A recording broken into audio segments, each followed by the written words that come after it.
So, thank you so much for tuning in to my third episode of Painted Convos. This month's topic is about Black Money Matters.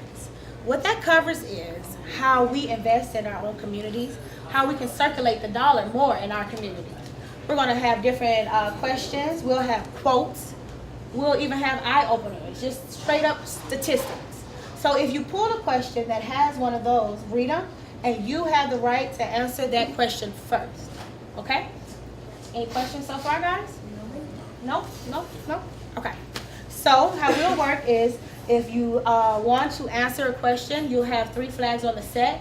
You make sure you contact or tap that person that has the flag and let them know that you want to go next, okay? If I see that more than one person has received the flag at the same time, I'll cue you who's first, okay? So always keep your eyes on me, check in with me every now and then, and state your piece. All right? Each question is going to be something there is no wrong answer to, okay? So you can honestly say how you feel. After that, after someone says how they feel, you can cue yourself in and say what you feel. There is no wrong answer. I want people to be able to express themselves and feel comfortable in doing so, okay? All right. So, thank you guys so much for tuning in. Painted Black, episode 3, Black Money Matters. Thank you guys for joining me on Painted Convos, episode 3. Let's go ahead and start. The topic is Black Money Matters. Whoever wants to volunteer first, just remember, it could be a statement, it could be a quote, or it could be just a statistic. So, with that being said, who wants to volunteer? All right, thank you, Bishay. So my question is, why don't more of our people have successful businesses? Is it lack of knowledge or lack of ambition? I personally think that we don't support one another in general. We don't support one another. I feel as though some people are afraid of success. They're afraid of what comes with it of a successful business. So they rather support something that's already an engine running opposed to from the ground up, starting from the bottom with their own. Okay, I agree with you. I know where I feel like sometimes it could be like a knowledge. I know where a lot of times I have people that come to me and they're like, you know, what did you do? Like, how did you like get started? Not even about how to get the ambition or how to find something that you feel strong about in your heart, but it was more like how do I get my business license? Where do I go? What building do I go to? Like, what paperwork do I need to fill out? These are the things that a lot of places they don't teach us, and a lot of our people haven't been to college, and even some of them have. I can honestly say I went to a school, graduated, and I still never have heard them tell me this is where you go to get your business license. What county you stay in is where you go and get, nobody told me that. It was about research. And a lot of times people might not have the means for that, or it could be the lack of knowledge. So I do feel like our people, that may be an issue. Anybody else? Yeah. I think a part of that also, as far as being successful, I think people lack consistency and persistence. People can start something and not follow through. I think that happens a lot of times in the Black community. Because we don't support each other, we give up on something before. We give up on things before they can really have an opportunity for us to see it go into fruition. Like, I started massage 7 years ago. 7 years ago, I didn't get any support. People went to Massage Envy, people went to Massage Heights because those are established businesses. I kept at it. I came with Google. I'll be here 2 years in August, and I do massage. And it's people say, how'd you start? I was hungry. I wanted to do something. I don't believe in working with somebody else. So I think that's a part of why we aren't successful. I definitely agree with the lack of knowledge. From what I've seen with certain businesses, it's more so people get large amounts of money and they just decide, oh, I want to start a business. But they don't, get the knowledge. Like, they don't go to business school, or they don't find those and aren't even willing to pay those that know what they're doing.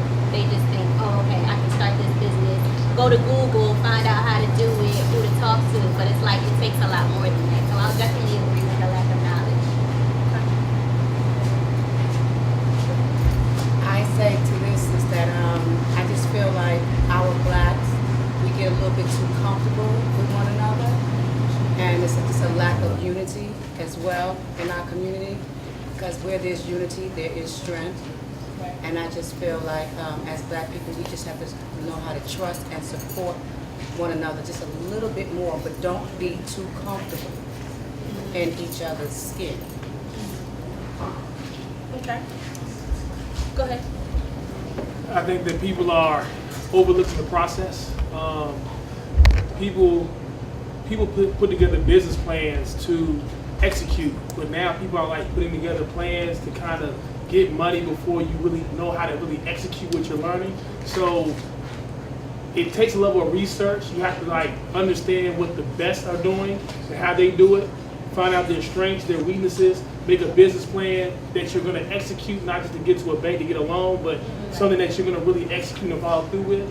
And don't skip the process, because somewhere in the process you learn the mistakes, the good, the bad, and all. But people look for the shortcut. They look for the quick money. They look for the helping hand. They want to get support until they understand what product they really have. Right. I can't support a business that's incomplete. Right. Become a complete business, and I can support you. I think that's the advantage that some of these other non-urban, non-Black companies have, is that they went through the process, whether they were taught from their friends or their ancestors or whoever they taught them, and we were not given the same ability to do the same. So now we have to do the extra mile and find out what they did to get on the same level that they're on. I agree. Okay. Go ahead, love. I feel like in today's society, people rely on more of who they know, and they lack the work ethic that it takes to start a business. And in today's society, it's all about, how many people know you and what you have going on. And that's all great, but you have to put the work in if you want your business to be successful. You have to market yourself well. You have to have a good team behind you. And following to what someone else said, we don't support each other as much as we should. And that's a big important part in our community. As a Black community, we should support each other more, as far as, helping promote each other and not bashing each other or making it about a competition as far as which business does better or. So I feel like that was a very great topic. We should support each other more. And yeah, that's about it. Okay, somebody back here, love. Go ahead. Okay, anyway, I feel like it's a lack of knowledge, and also I really feel like it's a lack of ambition.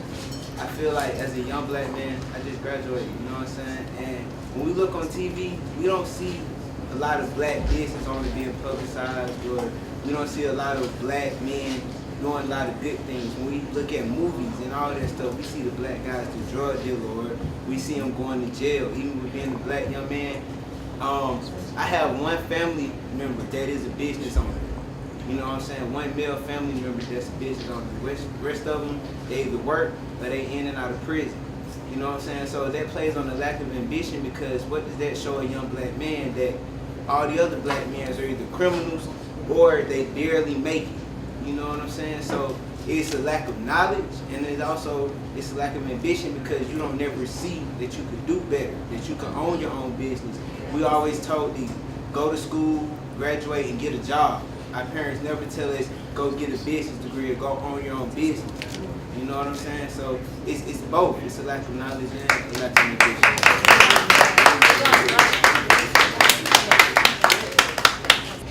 Personally, I think it's a little bit of both. And I think the thing that lies between in the middle is a lack of trust. I think it's a lack of trust on Black people as consumers.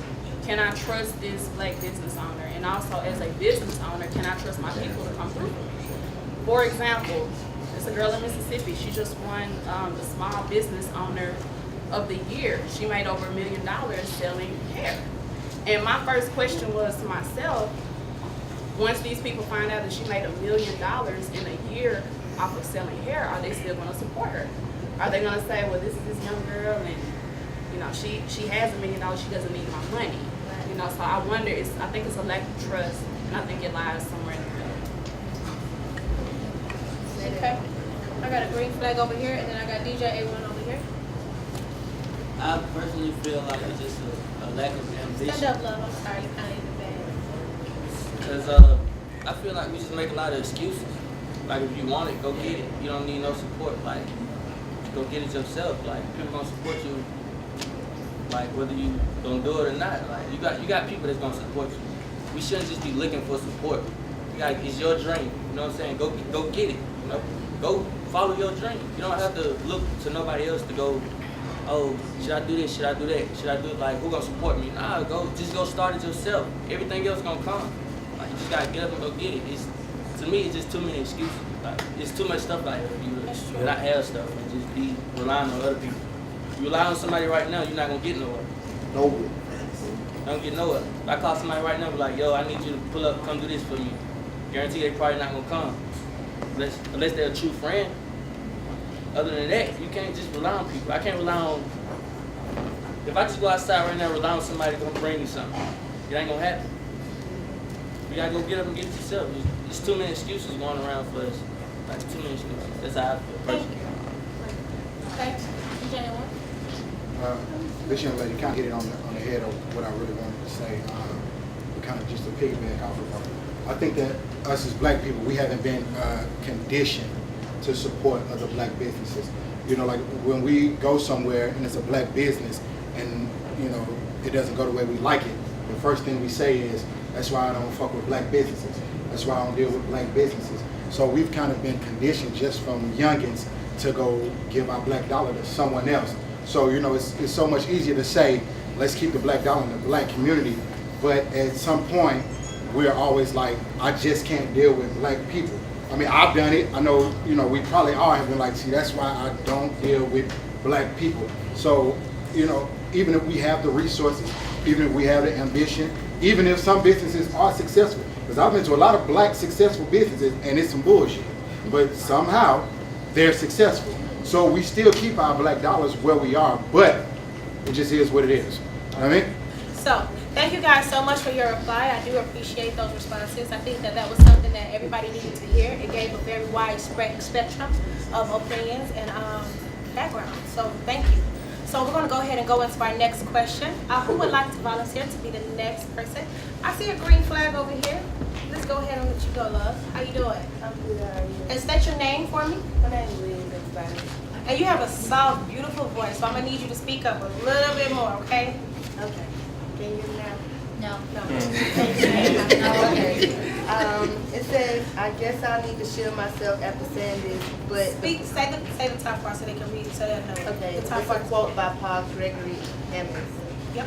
It says, I guess I need to shield myself after saying this, but the black kids I went to school with were hassled by other black kids for acting white in class when they raised their hands and answered a question correctly. So I can sort of understand why some white folks think blacks are holding themselves back. Thoughts? My thought on this is that I just honestly feel as being a black person, whether you're male or female, we're always getting kicked down so gruesome. Like, it's just horrible. Every time we do something, somebody want to say, oh, you know, you can't do it, or whatever the case may be. So when you're in classes and when it comes to children, if you got somebody that's always kicking you down, you're going to be afraid. I can't necessarily say I can agree or understand because, I mean, once you know certain things about being a black person, period, then it just makes your whole mindset, you know, change. So I just feel like it's more so being afraid. It's being afraid of being let down, put down, you know, being afraid that somebody may say something negative about you only because you're black. And then it's like we never get our trophy or we never get our golden ticket because you always have people of other, you know, ethnicities that gets credit for a lot of things that we do. So it's more so just being scared or being afraid. And it's like people always say I'm a product of my environment. So a lot of us as of people, we do tend to say ignorant things from time to time, and that's what makes us get looked down upon. Like, we're never uplifted. So of course, if we come outside and you see a little black boy, a little black girl, or whoever, and they're playing this way or talking this way, and then they go back to school, people gonna pick at them for that. So they're gonna make them feel like everything that they say is stupid, or everything that they say is incorrect, or everything that they say is dumb. But it's not that. We just have to know who we are and be confident in what we say, because honestly, we are, you know, the golden ticket. It's not, oh, you're black, oh, you're white. No, we know what we're talking about. It's just that people just always make us feel like what we believe or what we think, what we say, what we do is incorrect. And it's not. It's not always incorrect. Or listen, or kind of like belittle. Yeah. You know, or they kind of applaud us for something that's simple. Yeah. Or they're in awe. Like I heard a guy make a comment stating something like, well, we held President Obama to a lower standard. You know, and he got some, you know, bad markings because of that. But, you know, the whole round of applause things, like, or the fact that when we do achieve higher, it's like, wow. Yeah. You know, why are you so wild when our people have been talented? You know, and we've been doing well. Or where are you from? You speak so well. Or you talk white. Yeah. I know y'all heard that before. Like, you talk white. Like, what is up with that? Where you from? You must be from somewhere else. You know. Exactly. And what is talking white? If proper English is proper English, it's proper English. Okay, Christina, go ahead.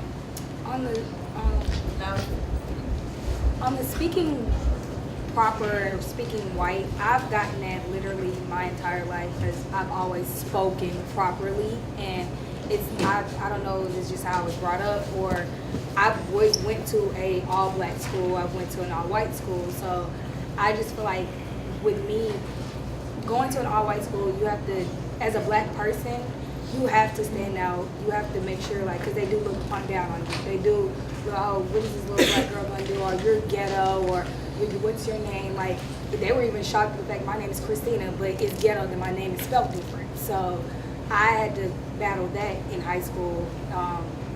And what made me stand out more is just being myself and knowing who I am as a person, knowing who I am as a black woman, knowing that I am smart, and knowing that I am beautiful, knowing that I am talented, and I know I will be successful, and I'm going to prove everyone wrong. Black, white, any type of color, I'm going to prove you all wrong.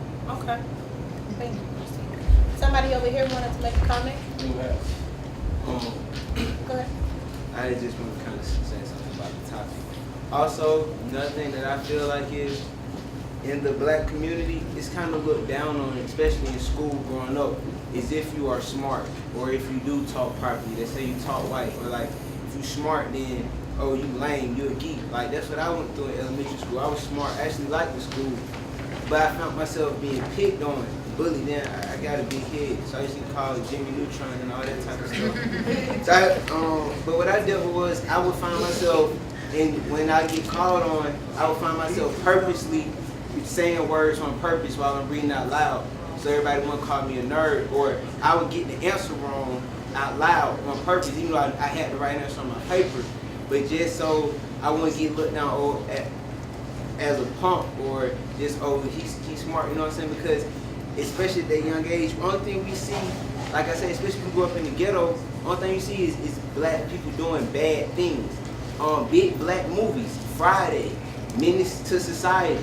You know what I'm saying? We only got thug movies. We only got images of us being thugs and gangsters, or Players Club. All our women are strippers, and they show out their bodies and they shake their butts. So, I mean, what else do you want us to see? Like, white people, they got and other people, they got a variety of movies and different things. White people be heroes, and they can be spies and all this shit.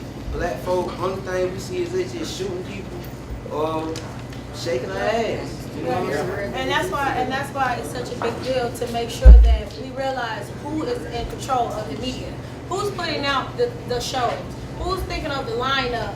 You know, what big black shows are we watching? You know, we don't really have a lot of big family shows. Blackish. But why does it have to be called Blackish? Why can't this be a black family that is successful and that is making it, like several other black families are? I grew up in that household, so I can't say I heard about it. I know a black family that I grew up in a household where I was okay. I didn't want for much. I went to a great school. I was punished properly. And I had chores and allowances, just like I see all the white kids have on their shows. Like I had that lifestyle, and so we don't see that though. You know, like I don't know, like I just feel like I definitely agree with him with what is put out there, because that's what we kind of perceive ourselves, and we can't say we don't. And even if you say, oh, my kids don't watch TV, or if you say I don't do that, at the end of the day, yes, you do, because when we see it on a music video or miss something, we see the fashion on TV. We see the fashion. We look at our artists for trends. They are our royalty. Europe, they have kings and queens that hold themselves to a traditional standard. We have celebrities that we look up to. Do you see any little black mom, any moms telling their little black boys, hey, look at these suits that these people have on at this press conference. Baby, I gotta get you a suit like that. No, these kids are looking at the outfits that these rappers are wearing, and that's what they dressing them like. Am I lying? Okay, sorry, go ahead, Jerome. I just had to talk. Say your name, just so for the sake of addressing, if you have a reply to somebody's comment. I'm going to say my name because it's relevant to my comment as well. My name is Shaquana, and currently I work in Alpharetta, Georgia, doing human resources and payroll, where they have chose to use my middle name, which is Arlene, because it rolls over better with our clients. We have a lot of major accounts. It rolls over better when I'm in business meetings and things of that nature. So when I first started, being that on my application, on my resume, everything, my name was Shaquana, they seen my name Arlene and asked me what was my preference. So immediately I knew that they had a preference in order to ask me that question. So for the sake of the money, of course, what we need to survive and continue on, I, rolled with it and went with Arlene. But my point is, it's still relevant to today in 2017, where we have people, our peers, that does not look like us, who still judge us based on simple things such as our name and things of that nature. So it is very important for me at my job, because I don't look like everyone else, to want to do better and excel higher and prove a point to them that, hey, despite the fact that my name is Shaquana, and I had absolutely nothing to do with that, despite the fact that I live on the south side of Atlanta and you guys all live down here, I come in every single day and I do my job and I excel at it way better than Sarah, because I have to. You know what I'm saying? Not only because I'm that great, but because I have to. So, right. So the point is that it's still very, very fresh. Racism still exists. Segregation, all of that stuff, it still exists. It's just modern today. But what we have to do as African American, especially as African American women, is we have to hold ourselves at a higher standard, and we have to hold on to that standard no matter how the media portrays us, no matter how, unfortunately, our African American men look at us and sometimes don't support us like we're supposed to. We have to stand up, and I'm so proud of my friend, because I've known her for years and years and years, and to see where she's came from when I first met her to now, you guys, it's such an amazing transition to, makes me want to cry right now. So my point is, no matter what people think of all of us, continue to hold ourselves at a higher standard and go there. So that's it. I had Kayla, right? I did have the flag, but I passed it on only because it kind of changed subjects.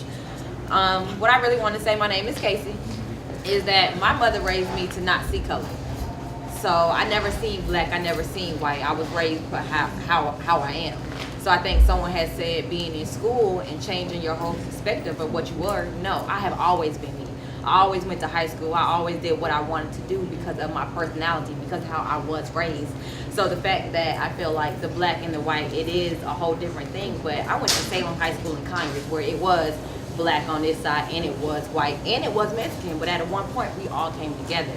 So the fact that it's not about who you feel inside, it's about how you bring it out inside. It's like, don't just hide it on. Don't say the wrong answer because of what everybody else thinks. You're supposed to be you regardless of what you think. And that's how I feel like I was raised. It wasn't about being black.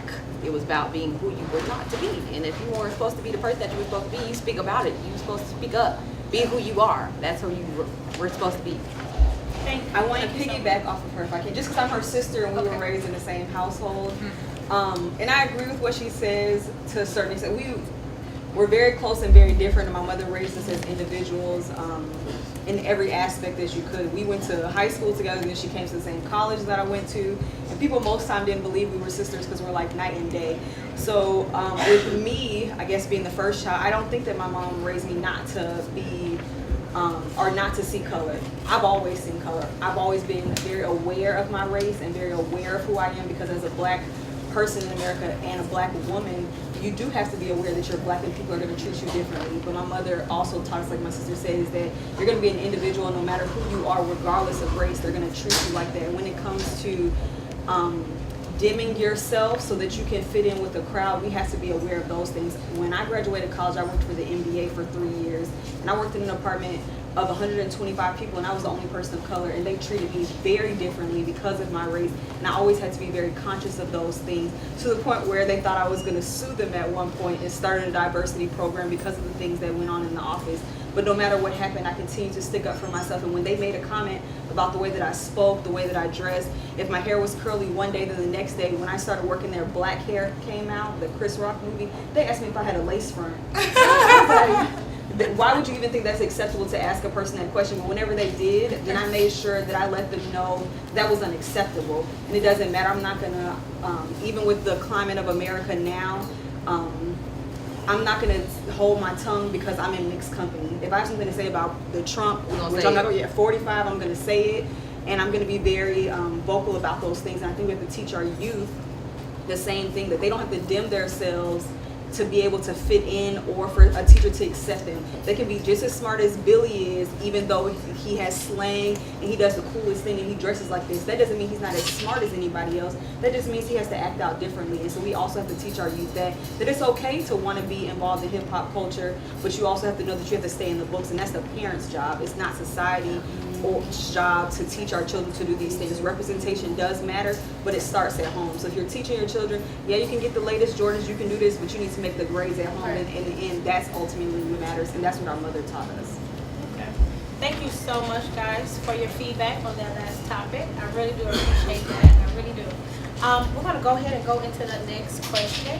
Go ahead, Ms. Evans. Okay.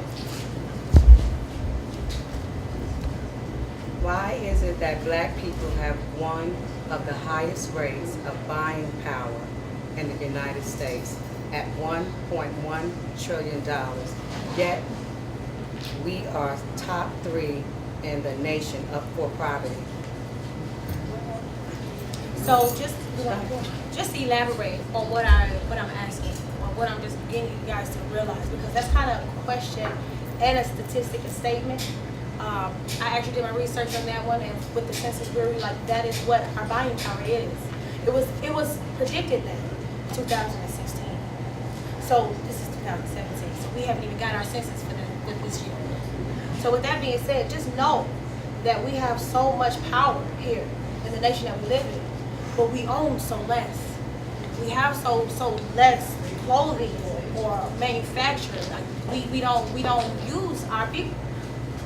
So that's what that question is about. If anybody wants to elaborate, I would love for you guys to raise your flag or raise a hand. Okay? You can go ahead and go first, and then after you, I think in this right here, I just feel like, we're just buyers playing catch up. Never heard that before. We don't need to be like that. I mean, we all have an opportunity to own and to live just as well as white people as well.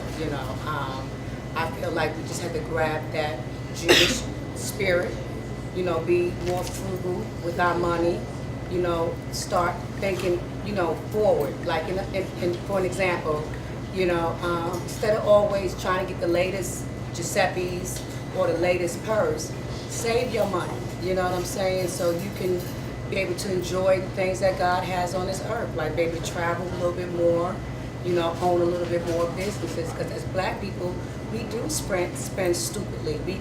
If you see the Koreans, they only celebrate one holiday, which is New Year's Eve. Look at us, we celebrate every freaking holiday every month, that comes out. We just have to just be more careful in our spending and stop making these people rich. These white people rich. We got to start owning our own and putting back into our own community, because we are the foundation. If we don't feed our foundation, we ain't gonna never get nowhere. All right, so I want you guys to join me here. I got some amazing artists in store this show. I have Miss Edge here. She's coming all the way from New Orleans. Come on over. Woo!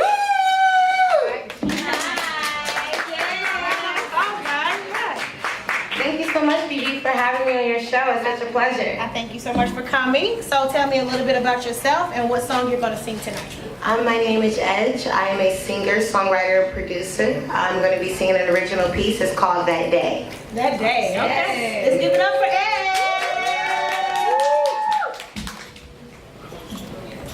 How you guys doing tonight? Good. Feeling good?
energy. Thank you. Okay, so we're gonna go ahead and go into our next performer, Mr. Nick.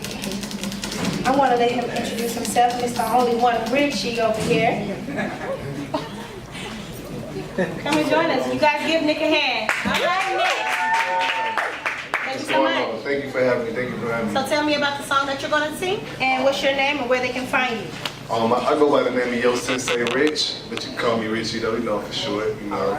But yeah, Only One Richie at Instagram, Twitter, Facebook, all that good stuff. I'm performing this song called Bag, you know, it's an original piece, you know.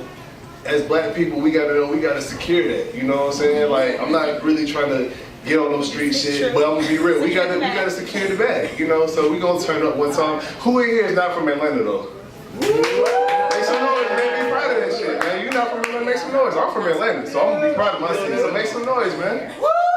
Okay, cool. You can drop this for me, bro?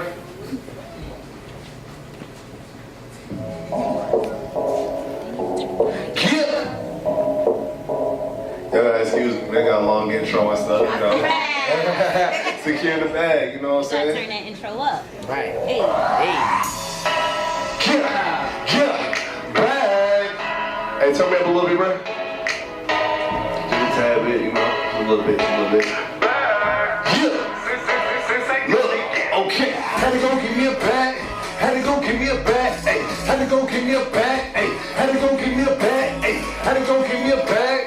Had to go get me a bag. Y'all turn that with me now. Hey, had to go get me a bag. Hey, had to go get me a bag.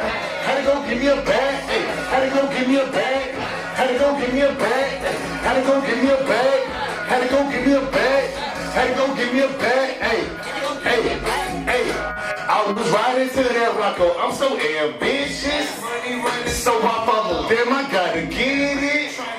Chicken for love, I want them digits. Mama told me, boy, don't ever burn your bridges. But fuck that, gotta get my rockin' with it, throw the peace sign. This for my nigga working 9 to 5, still hustle hard, working overtime, cause that's real. Had to get a bag, had to get it out the mud. Had to run the sack, I'm on your ass if you say hood. No joking, on the block every day we post it. Nigga pocket watch on the regular, but I'm 4, 5, 6 ahead of you, and that's real.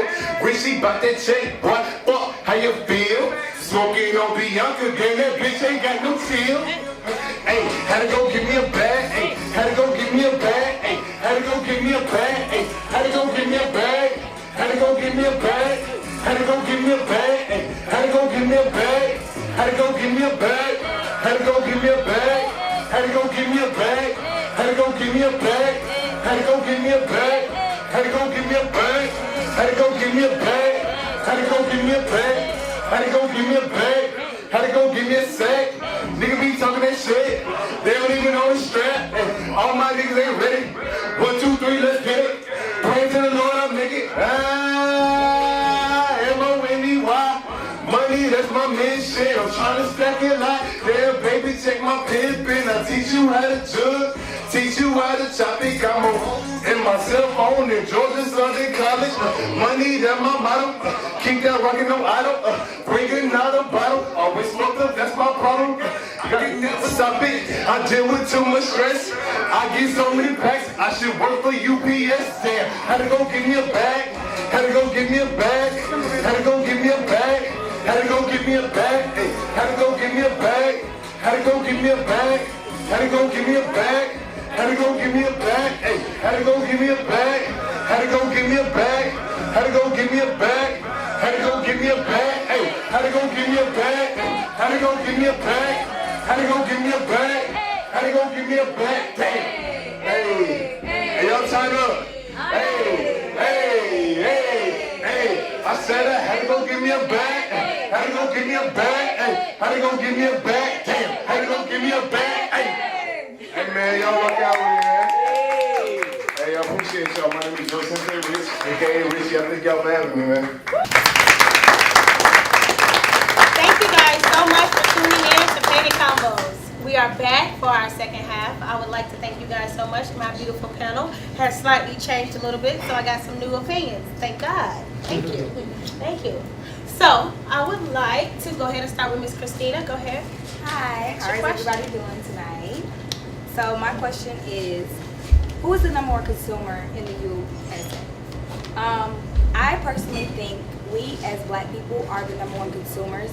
We will go, especially the youth, in our age group right now, we will go out and buy purses, shoes, and won't even go get health care or you know, anything that's important, make sure our card payments are paid or things like that.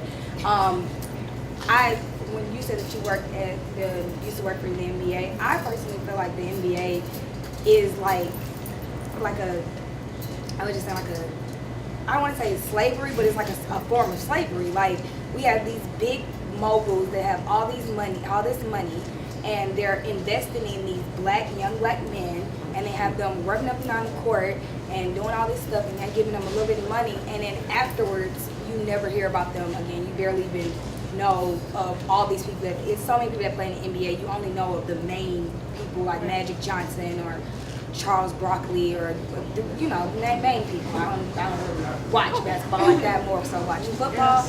But same with football, like, you have these big people that own these teams, and they just giving these people money, and it's like, we're out and we're spending all these money at these games, and what are they doing for us? What are we doing? What are y'all doing for our community? Like, we need all this money that we're spending on Giuseppe's and basketball games and all this. We need to be spending that in our community.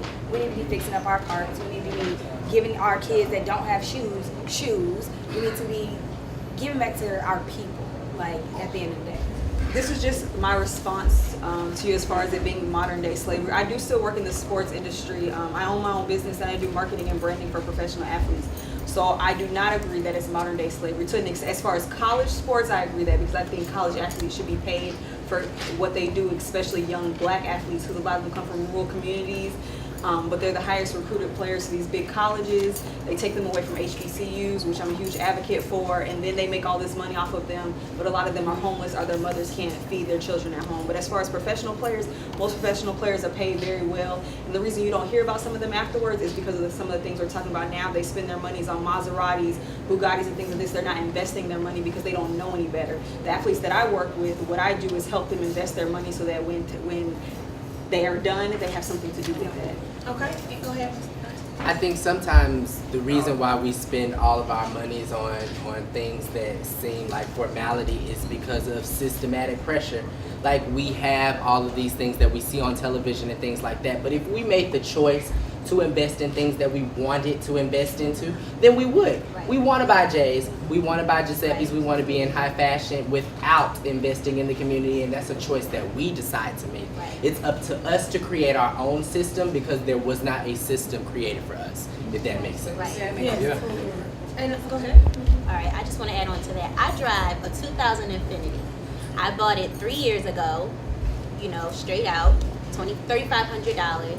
And every now and then I'm always like, I want a new car, I want something nice. But then I say to myself, why? You know, this car gets me around fine.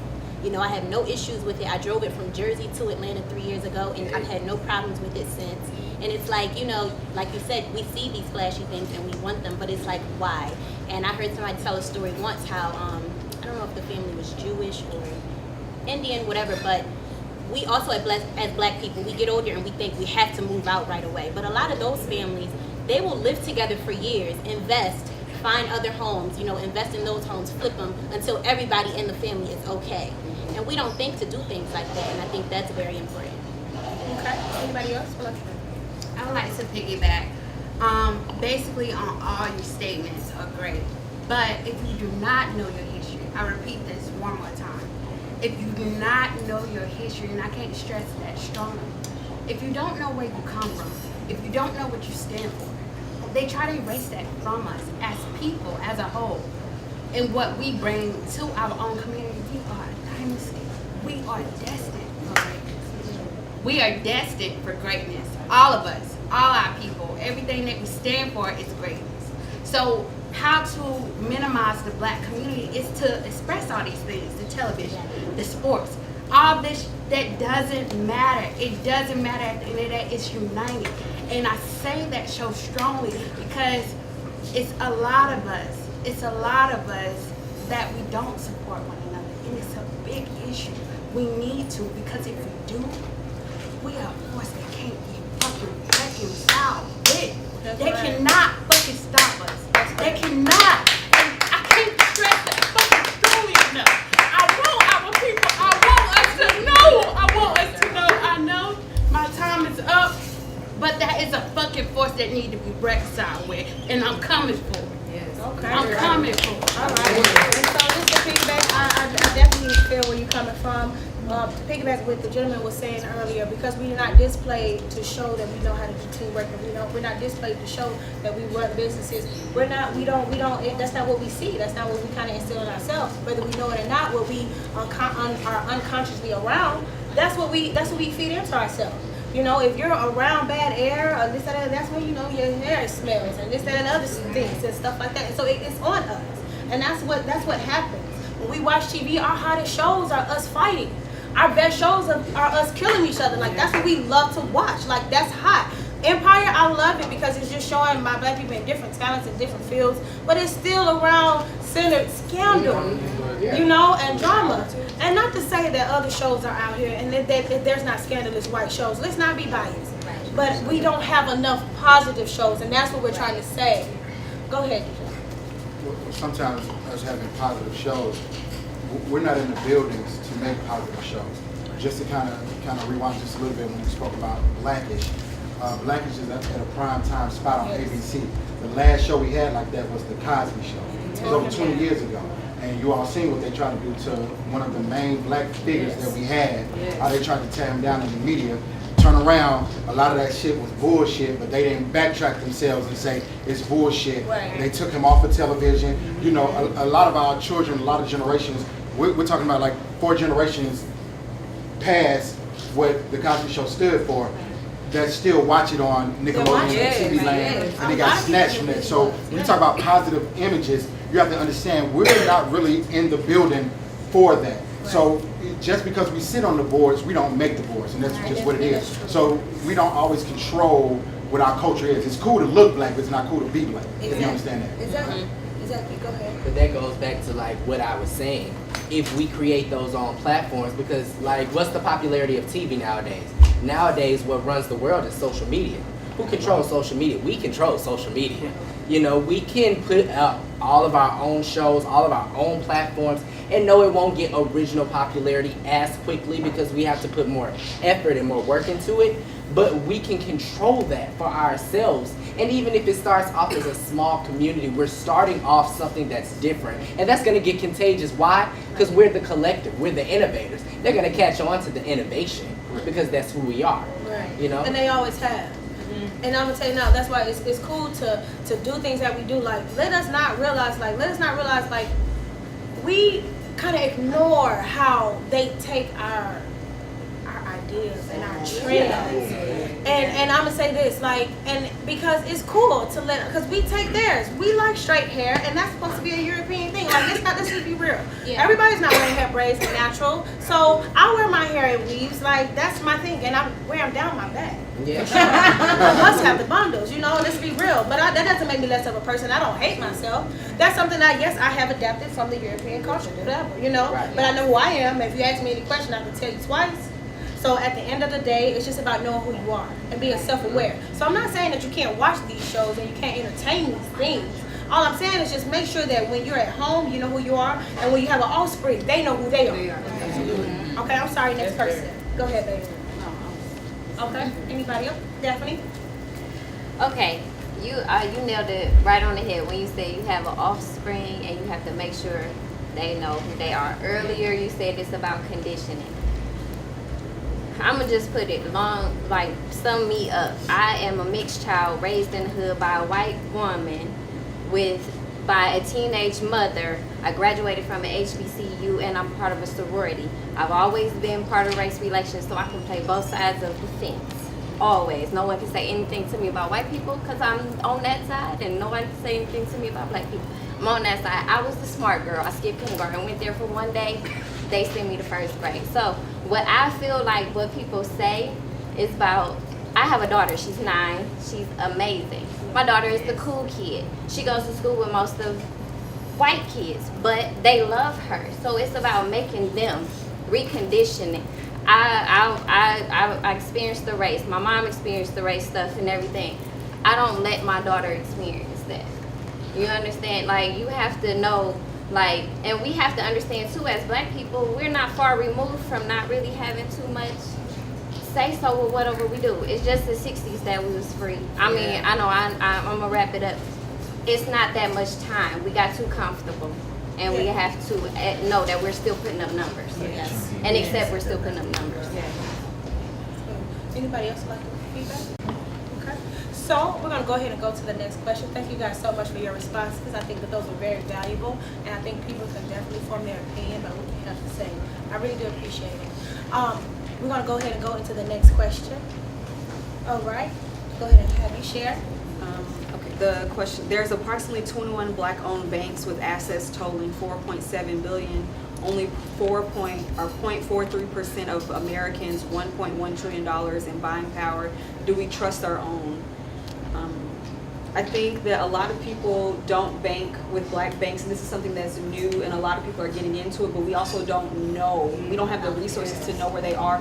We don't do the research on it. I was telling Kim earlier that I made a conscious decision over a year ago to support only minority-owned businesses. I travel for a living outside of my personal business, and 90% of my spending is in Black communities. That includes Black banks, Black grocery stores, Black clothing lines, and things like that. You have to be very conscious of those things, and it takes a lot of effort to do it. And a lot of times, we as consumers don't want to put in the effort to drive a little bit further, to spend a little bit more to do that. But with Black banks, most Black banks are credit unions, and I don't think a lot of us know the difference between a credit union and a regular bank. Credit unions give loans at lower interest rates, and they also give out loans easier. So we should bank more at Black banks, and if people were more knowledgeable about it, I think they would do it more. Okay, next person. Anybody else would like to share? Okay, I need you to step forward a little bit. I say I totally agree with her. We don't know about Black banks, and we don't know that. But also, what I feel is if we, certain Black people, they're still asleep. They haven't woke up and seen the truth. And the fact is that certain Black people don't realize that we're still in racism, that slavery still exists.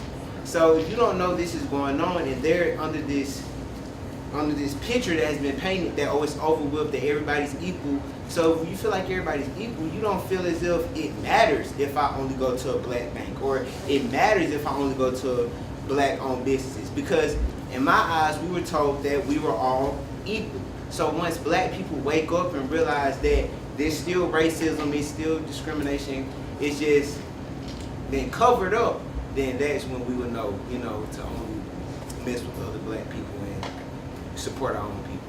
Okay, thank you. Anybody else? Okay, go ahead. Again, I just feel with the banking situation, people, is the conditioning. A lot of us already made that white is right. Wells Fargo, Bank of America, that's the right way. That's the right way.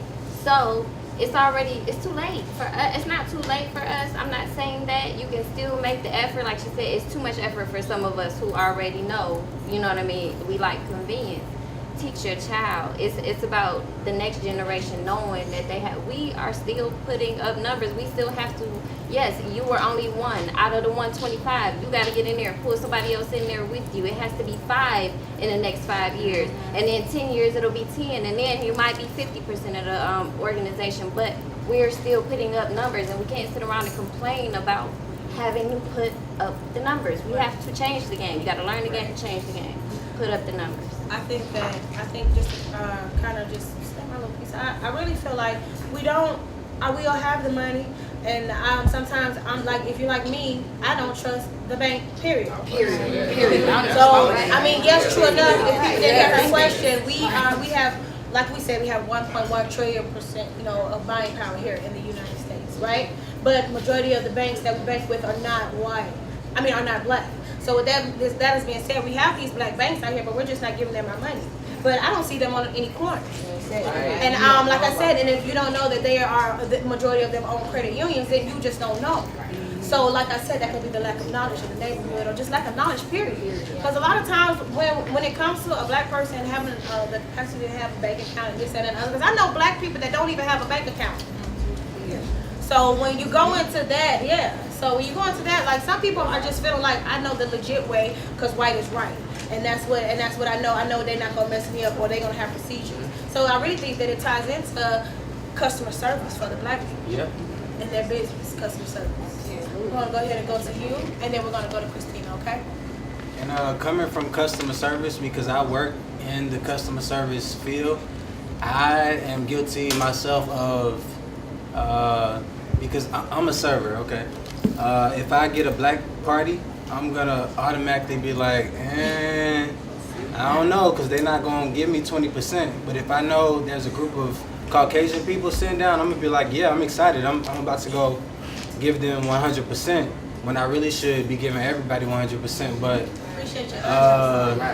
I'm being 100% real, 100% real. Because most of the time when I do have a Black party, something for nothing.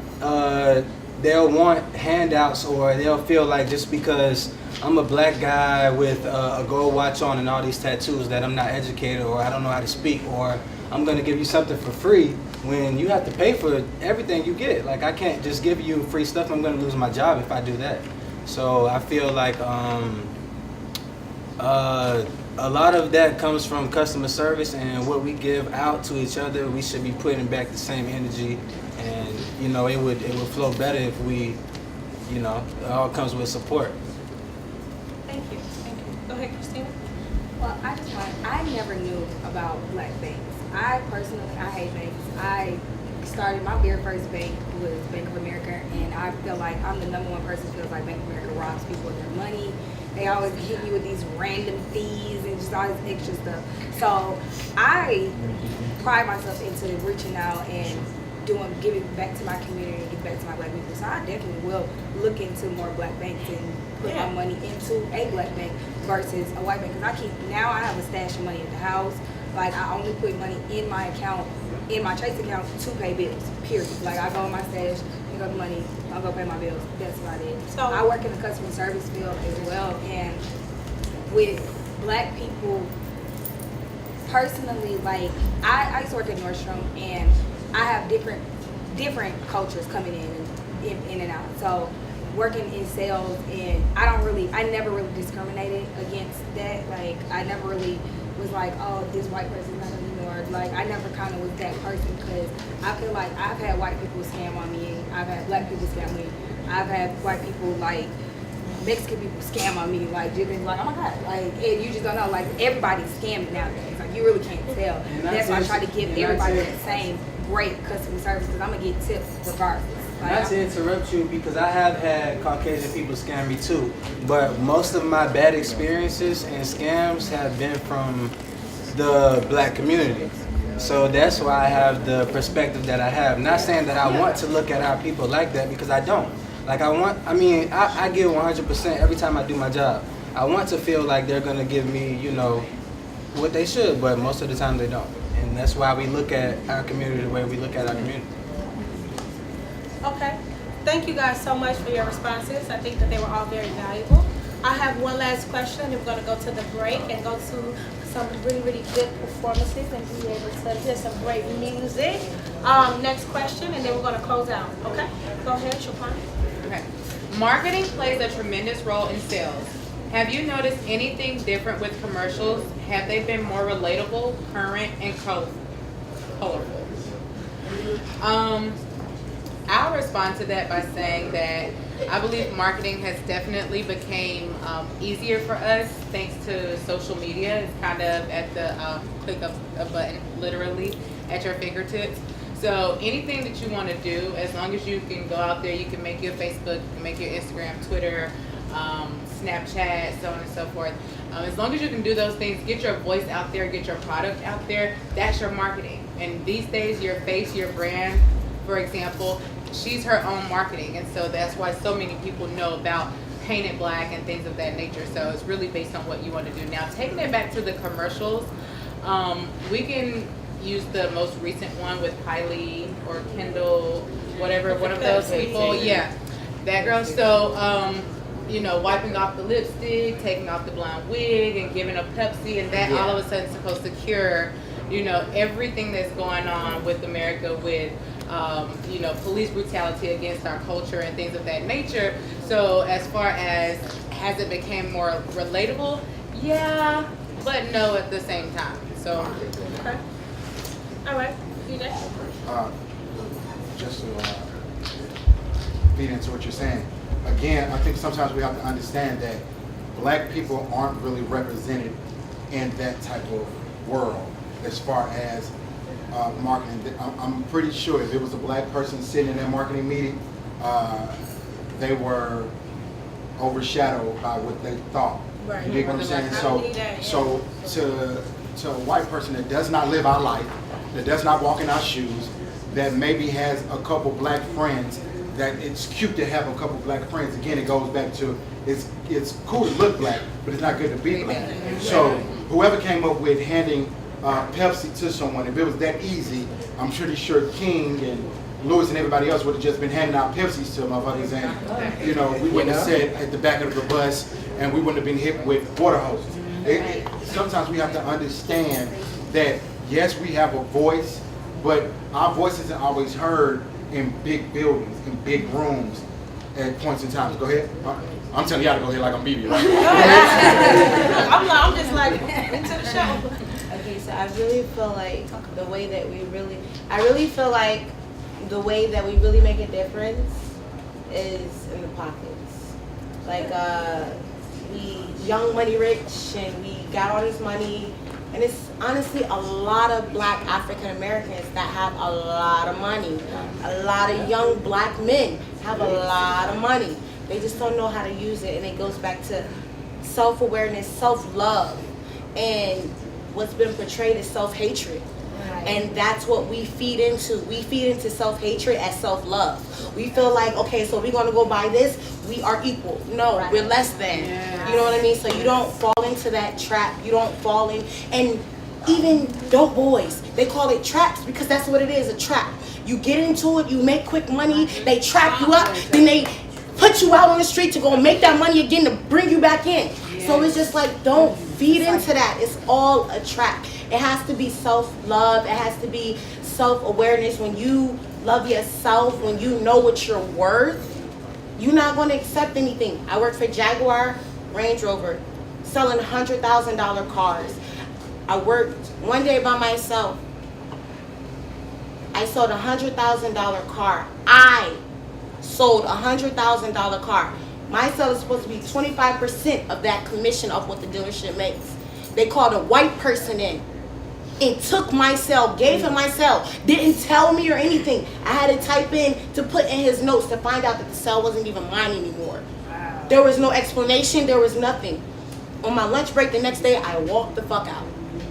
You will not do that to me because I'm worth more than that. Exactly. You're not gonna have me working from 12-hour shifts by myself for nothing. So what I want to say is, and to kind of bring it back to the question, are you guys like listening or looking at these commercials? Are you guys like paying attention to these commercials? Yes. Like yes, this the obvious with the Pepsi commercial, but I've been like in the other room and I've just had my TV on, and every new rap song is on commercials about Swift, about the Swiffer, or it's like crazy deodorant or shampoo. Like all of these commercials are targeting us Black people. The games, like everything is the Curls Daughters like, commercial. Have y'all seen that one? The Curls Daughters commercial. That's for Black career. Now it's like two Black people in that commercial. Y'all not seen it? So the Curls Daughters commercial. What they're doing is they're marketing to us. They're targeting us because we are the number one. We are the number one consumer. And so now we need to realize, like, why are they playing this stuff? And I'm looking at objects and looking at commercials. I'm laughing and I'm enjoying myself to a commercial that I would never even really like. Exactly. I never had to buy that. You know, but because they're marketing to me, I'm like captivated by it. Okay. Any commercial you see, really, you're going to see a white person. Let me go ahead and get you love. I pretty much feel like I totally agree with you because I have two older brothers that in and out of prison. So I understand. And what people fail to realize, like, it's set up, it's a system. And what people fail to realize when you come into it, learn that system. And when you learn that system, you know how to make it move for your people. And what people fail to realize, like to get it for your people, like to teach them, to show them. Because like it's ridiculous. Because as being the youngest of 4, to be the first to go to college, to be the first to be with a 3.9 and making it, to show them like it is possible. To be the baby, to show your older sibling you can do it. Like you really need that. Because they're not going to show you because they're going to set you up to it. To show you that, okay, they're going to fall for this trap and they're going to fuck up. And they're going to give you the drugs so you can fuck up. Because they get black dude going to use that drugs so you can fuck up. So it's a system for our black men to learn you are great. We love you. And that you can do anything that you want to do. So like it really hurts me because I have 2 older brothers. I have 2 other brothers that have failed to the system totally. And that's lost. My mom had full custody of my oldest brother kids. So like, I feel for it. And I tell every young person that do have kids, 21, I'll be 22 on Wednesday. And I tell every person, like it's very important for us to know going into this. Because I'm telling you, I'm going to go in there and I'm going to kill this shit. Yes, exactly. And I'm going to bring my people home. Because it's very important. And I think that it's important that we realize that once we make it or once we make these accomplishments, we must go back and show our people what we have done. Because this is why. Let me tell you why. This is why us as black people tend to hate. Because let's be real, what we do, as soon as a black person mess up, we like, oh Lord, that's all deal with black people. We set ourselves up for that. Let me tell you why. It's because when we do make it, we shine on each other. We don't bring each other in. We don't create platforms for other people to share. We don't do that. So automatically when you make it, they like, oh, she done made it, so now she being bougie. Just because they're not a part of what you got going on. Hear when somebody is out here trying to come back to the community and show what other people have to offer. Hear that and support and come out. Because at the end of the day, this is something that's for you, that's by somebody like you. And that's how we make it and build on each other. I'm going to go ahead and let you go, love. And then Dantes. I have one person over here. Bishay, and then we're going to go to the next question. I'm sorry. I want to piggyback off. And we're going to go to the break. I want to piggyback off of him, and then I want to piggyback off of you as well. When he was speaking on how blacks, when they're in these meetings, and I mean, my whole logic is, us as a black people, we have so much power, but it's like we know it, but we're scared to actually venture through it.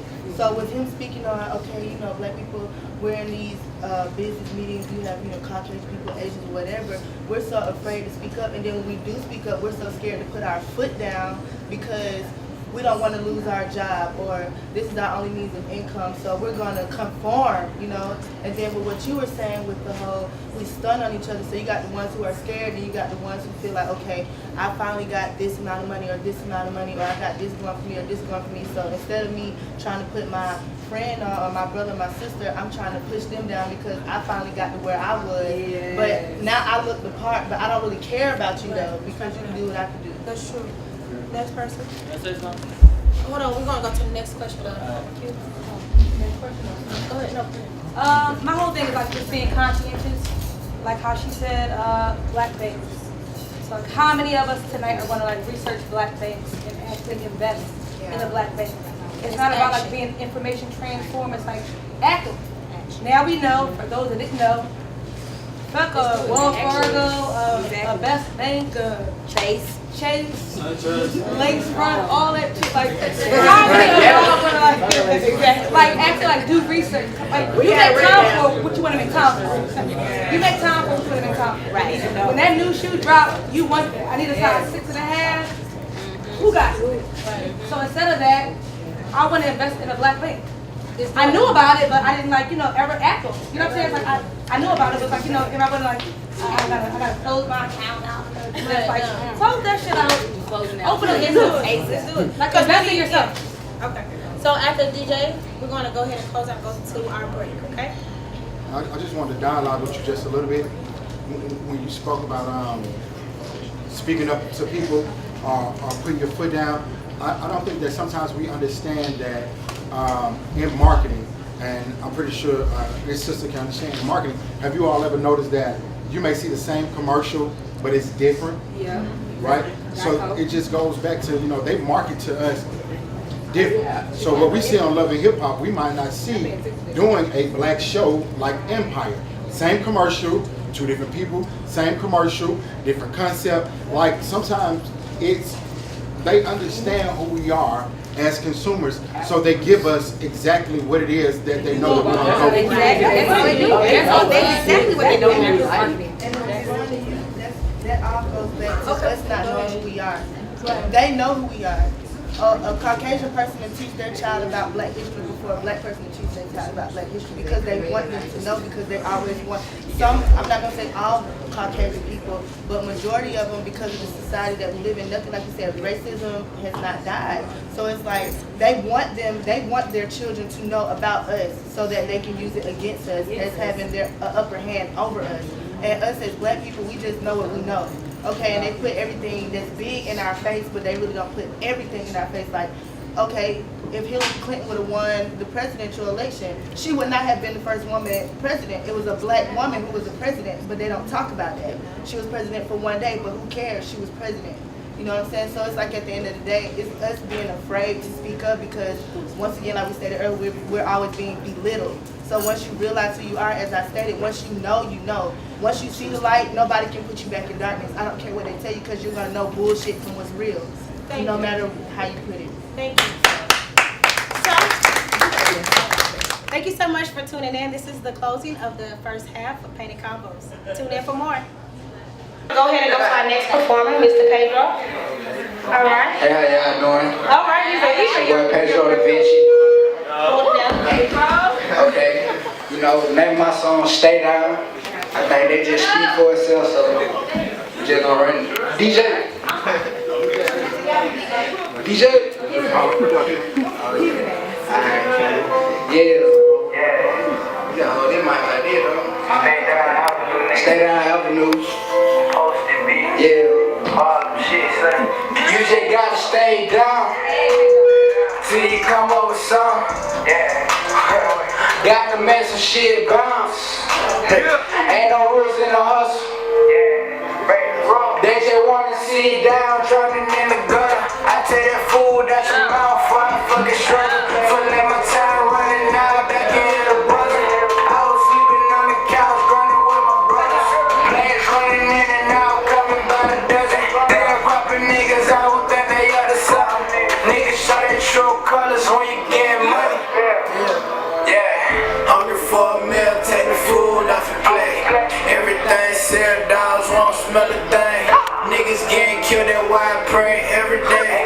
Real plus big birds flying from the bay. Same when you call your man, you worse in it. I smell your energy, can't let you get near to me. Stay down and run on my bag, that's why they hit me. Tryna steal the shot off the flag, that's a penalty. I didn't wanna do it, hey. Tryna bite the hand that feet. Homegrown gain the weight, the streets send me to a beach. Hey, one eye open, real hustles never sleep. Stay 10 toes down till you back up on your feet. Stay down till you come over some. Gotta make some shit bounce. Ain't no rules in the hustle.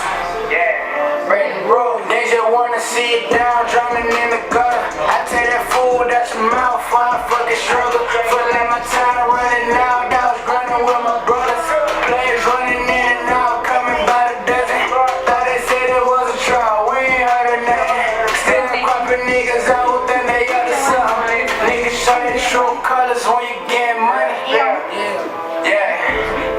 That's it right there. Go ahead and go into our next performer. I absolutely love her music. She's a personal face. Yeah, you heard the snippet. Yeah. I want y'all to turn up with her. I want you guys to get indulged and support, okay? Come on, Miss. Y'all ready? Y'all ready?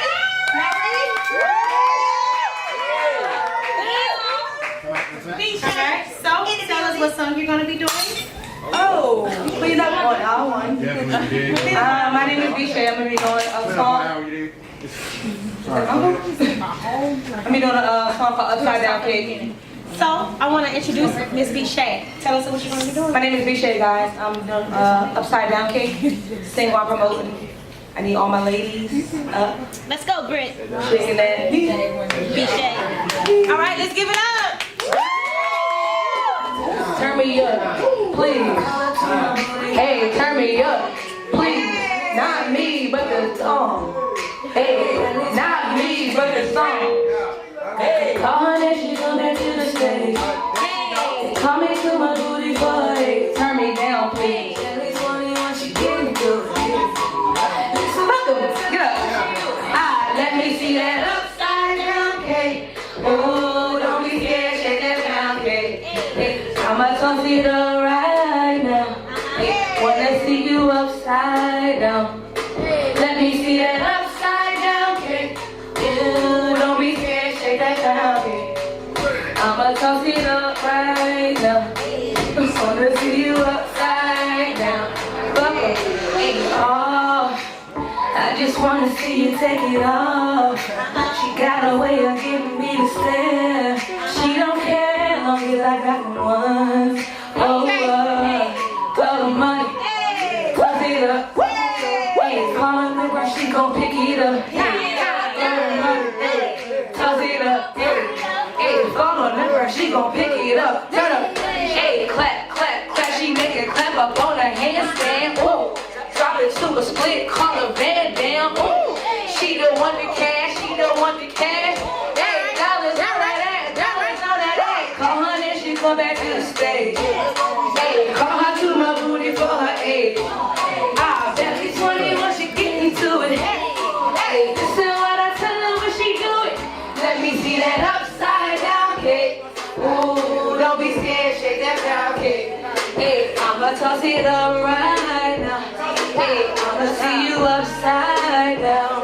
Hey, let me see that upside down cake. Ooh, don't be scared, shake that pound cake. Hey, I'ma toss it up right now. Hey, wanna see you upside down. I need you to rock, hey, hey, rock, hey, hey, rock, hey, hey, rock, hey, hey, rock. I don't see you, I don't see you, I don't see you. Let me rock, hey, hey, rock, hey.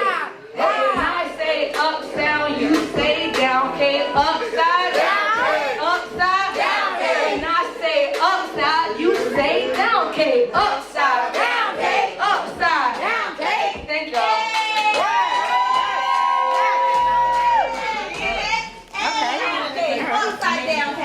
So I want to thank you guys so much for tuning in to season 1, Painted Convos, episode 3.